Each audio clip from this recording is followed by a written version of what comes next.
25 octobre 2025. Paris. Le palais de l'Élysée. Emmanuel Macron se tient devant les caméras du monde entier. Son visage est grave. Ses mots sont pesés. Il vient d'annoncer quelque chose qui va faire trembler la France. La France est prête à livrer des avions de chasse Mirage et des missiles Aster à l'Ukraine. Dès les prochains jours. Une phrase.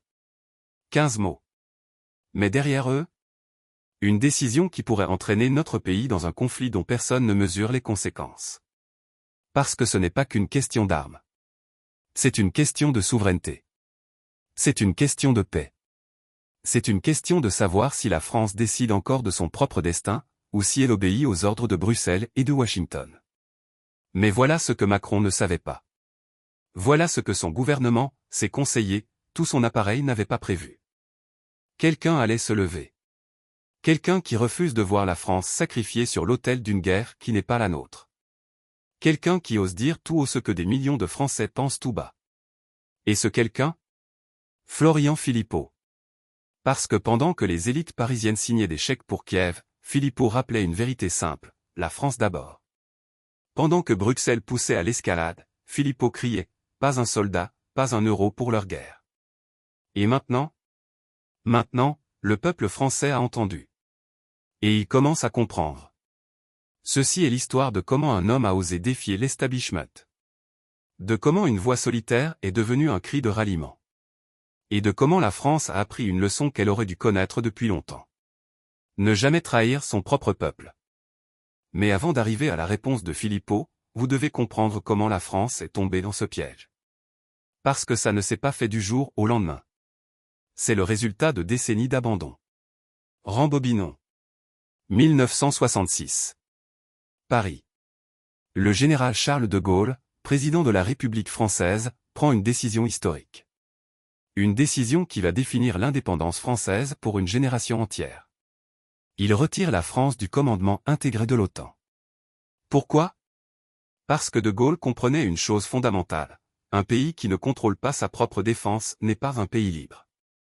C'est un vassal. La France doit être maîtresse de son destin, disait-il. Elle ne peut pas être soumise à une organisation dominée par une puissance étrangère. Cette puissance étrangère? Les États-Unis d'Amérique. Et pendant des décennies, la France a vécu selon ce principe. Elle a mené sa propre politique étrangère. Elle a refusé de suivre aveuglément Washington dans ses aventures militaires. Elle a dit non à la guerre en Irak en 2003. La France était respectée. La France était indépendante. La France était la France. Mais tout a changé. En 2009, Nicolas Sarkozy réintègre la France dans le commandement intégré de l'OTAN. Sans référendum. Sans consulter le peuple. D'un trait de plume, il efface l'héritage de Gaulle. Et depuis? La France suit. Elle obéit. Elle s'aligne. Sur la Libye. Sur la Syrie. Sur l'Ukraine. Et aujourd'hui, Emmanuel Macron pousse cette logique jusqu'à son extrême. Il ne se contente plus de suivre. Il veut être en première ligne. Il veut envoyer des armes. Il veut envoyer des soldats. 7000 militaires français. Sur le sol ukrainien. En 2026. 7000 fils et filles de France. Prêts à mourir. Pourquoi?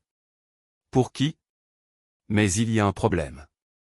Un problème que Macron et son gouvernement refusent de voir. Le peuple français ne veut pas de cette guerre. Parlons chiffres. Parce que ce n'est pas de la théorie politique. C'est de l'économie de guerre. Depuis le début du conflit en Ukraine, la France a déjà versé des milliards d'euros en aide militaire et financière à Kiev. Des milliards.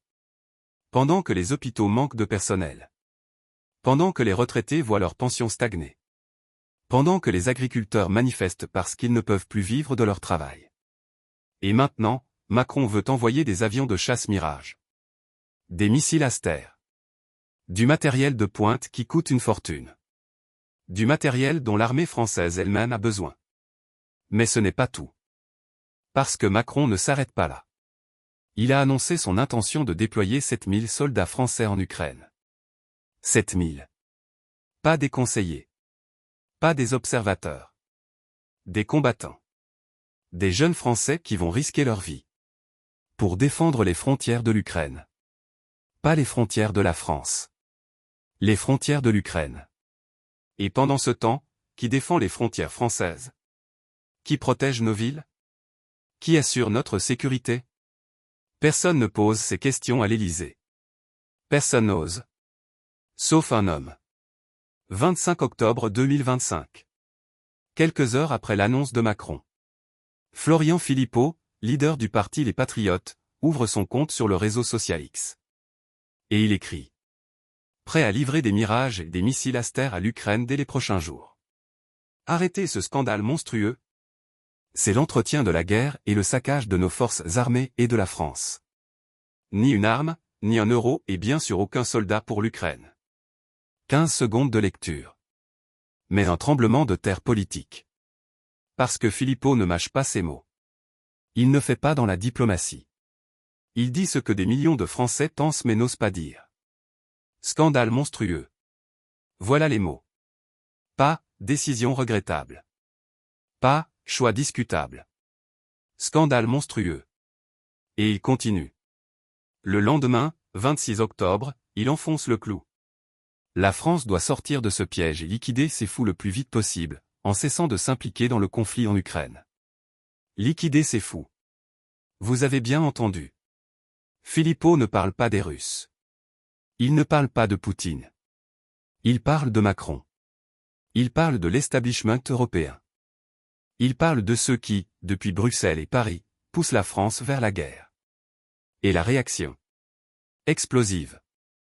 Les médias mainstream l'accusent d'être pro-russe. Les éditorialistes le traitent d'irresponsable. Les politiciens de l'establishment le dénoncent comme un danger pour la démocratie. Mais dans les commentaires? Dans les rues? Dans les cafés de la France périphérique. Les gens applaudissent. Parce qu'enfin, quelqu'un dit la vérité. Mais pourquoi Philippot a-t-il raison? Pourquoi des millions de Français se reconnaissent-ils dans ces mots? Pour comprendre, il faut revenir à l'essentiel.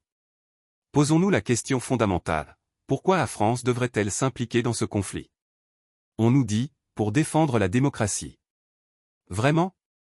Depuis quand la France envoie-t-elle ses soldats mourir pour défendre la démocratie à l'autre bout de l'Europe?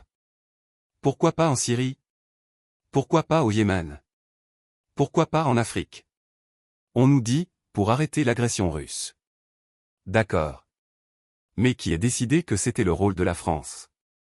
Qui a consulté le peuple français? Qui a organisé un référendum? Personne. Parce que Macron et son gouvernement savent très bien que si on demandait leur avis aux Français, la réponse serait claire, non. Non à la guerre. Non à l'escalade. Non au sacrifice de nos soldats pour une cause qui n'est pas la nôtre. Et Philippot le sait. C'est pour ça qu'il martèle son message, sortir de l'UE, c'est la condition pour retrouver une politique, une vérité et une France dans tous les domaines. Parce que le problème n'est pas seulement Macron. Le problème, c'est le système. Le problème, c'est Bruxelles. Le problème, c'est cette Union européenne qui impose ses décisions sans consulter les peuples. L'UE a décidé de sanctionner la Russie. La France suit. L'UE a décidé d'armer l'Ukraine. La France paie. L'UE veut pousser à l'escalade. La France obéit. Et pendant ce temps, qui paie le prix? Le peuple français. Avec l'inflation. Avec la hausse des prix de l'énergie. Avec la baisse du pouvoir d'achat. Mais ça, les élites de Bruxelles et de Paris s'en fichent. Elles vivent dans leur palais. Elles ne voient pas la France qui souffre. Philippot, lui, la voit. Et il la défend. Mais il y a quelque chose de plus profond dans le message de Philippot. Quelque chose qui résonne avec l'âme française. Une référence historique que tout le monde comprend. 1966. Encore une fois. Charles de Gaulle. Le général qui a dit non. Non à l'occupation. Non à la soumission. Non à l'hégémonie américaine. Quand de Gaulle a retiré la France de l'OTAN, le monde entier a été choqué. Les Américains étaient furieux. Les Britanniques étaient scandalisés. Les médias internationaux ont traité de Gaulle de fou, d'irresponsable, de danger pour l'Occident. Mais de Gaulle s'en fichait. Parce qu'il savait une chose, un pays qui ne défend pas sa souveraineté n'est pas un pays. C'est une colonie. Et aujourd'hui, Philippot reprend ce flambeau. Il est le nouveau de Gaulle. Celui qui ose dire non. Celui qui refuse de voir la France humiliée, sacrifiée, trahie. Ni une arme, ni un euro, ni un soldat pour l'Ukraine. Ce n'est pas de l'isolationnisme. Ce n'est pas de la lâcheté. C'est du patriotisme. C'est de la lucidité. C'est du courage. Parce qu'il faut du courage pour affronter l'establishment. Il faut du courage pour résister à la pression des médias. Il faut du courage pour dire la vérité quand tout le monde vous traite de traître. Et Philippot a ce courage. Comme de Gaulle en 1940, quand il a refusé l'armistice et a appelé à la résistance. Comme de Gaulle en 1966, quand il a défié l'OTAN. Comme de Gaulle toujours, qui a mis la France au-dessus de tout. Mais voici où l'histoire devient vraiment intéressante. Parce que la position de Philippot ne fait pas que défier Macron. Elle expose toute la mascarade de l'Union européenne. Vous vous souvenez du discours de Bruxelles? L'Europe unie. L'Europe forte. L'Europe solidaire. Mais quelle solidarité? Quelle unité? Quand la France avait besoin d'aide pendant la crise des Gilets jaunes, où était Bruxelles? Quand les agriculteurs français manifestaient contre les règles absurdes de l'UE, où était la solidarité européenne? Quand les hôpitaux français manquaient de moyens pendant la pandémie, qui est venu nous aider? Personne. Mais maintenant, quand il s'agit d'envoyer des milliards à l'Ukraine, quand il s'agit de sanctionner la Russie au détriment de nos propres intérêts, quand il s'agit de pousser à la guerre, là, soudain, Bruxelles exige la solidarité. Et Macron obéit. Comme un bon élève. Comme un vassal. Mais Philippot refuse. Et il a raison. Parce que regardez les faits. Depuis le début des sanctions contre la Russie, qu'est-ce qui s'est passé? Le prix du gaz a explosé. Le prix de l'électricité a explosé. L'inflation a explosé. Le pouvoir d'achat des Français a chuté. Et pendant ce temps, qui en profite? Les États-Unis. Qui vendent leur gaz liquéfié à prix d'or à Europe. Qui affaiblissent leurs concurrents européens. Qui renforcent leur hégémonie. C'est ça, la réalité. L'Union européenne n'est pas une alliance de pays souverains. C'est un instrument de soumission. Un instrument qui sert les intérêts de Washington, pas ceux de Paris. Et Philippot le dit. Haut et fort. Sortir de l'UE, sortir de la guerre.